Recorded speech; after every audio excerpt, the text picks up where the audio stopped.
ইরানের গুরুত্বপূর্ণ ফোর্দো পারমাণবিক স্থাপনায় যুক্তরাষ্ট্রের হামলার রেশ না কাটতেই এবার হামলা চালাল ইসরায়েল।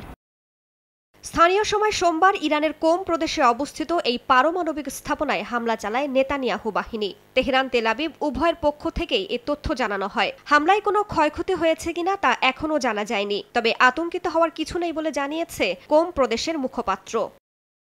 ফোর্দো মূলত ইরানের ইসলামী বিপ্লবী গার্ড বাহিনীর জন্য একটি সামরিক স্থাপনা হিসেবে নির্মিত হয়েছিল। এটি দেশটির উত্তর পশ্চিমাঞ্চলীয় কোম শহরের ৩০ কিলোমিটার উত্তর পূর্বে অবস্থিত। স্থাপনাটি একটি পর্বতের গভীরে শত শত মিটার নিচে অবস্থিত।